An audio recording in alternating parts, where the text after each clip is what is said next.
Becoming a mom when you'd only had relations one time, that's a story. I've had several patients that have come into labor and delivery and been told that they had only had, I don't know how to say it, that TikTok won't delete it, but relations one time and got pregnant.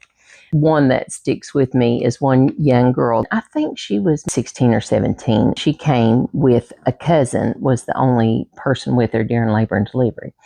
She came in active labor. She was very self-conscious, having her gown up to put her on the monitor or anything. She just kept pulling her gown down as quick as possible. She just very, very self-conscious of her body.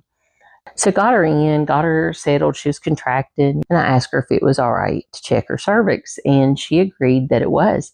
But every time I would go to do that, she couldn't. I mean, she just absolutely couldn't. She would go all the way up to the top of the bed, close her legs, so uncomfortable with the whole thing.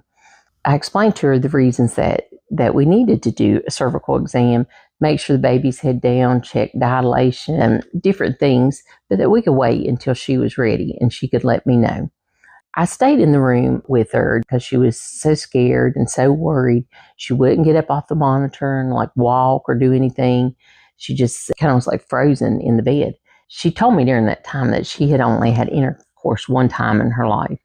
It was a boyfriend she had had for 2 or 3 months. After their one encounter, he was like nailing jello to a tree. She couldn't even get him to answer calls or anything. Once she knew she was pregnant, he was as useless as tits on a boar hog. It was a hard situation for her. The emotional cost of birth when you're not comfortable in your own body, now you're a mom, how hard that would be. These patients always drive home the importance of education to be all-encompassing. That's not just taught abstinence. Since the beginning of time, teenagers have been engaging and they will continue to engage. You can encourage abstinence if that is your religious beliefs, but also provide the education on how to prevent pregnancy. This little girl had told me she didn't think she could get pregnant the first time. Did really good. She had the baby, and we did all we could to keep her modesty, keep her covered as much as we could. She was such a good little mommy. I think about her a lot. I just wonder how life could have been different and who they end up with, and will that person be good to them and understand even though they're a mom, they have no experience. I wonder those things. What y'all's thoughts?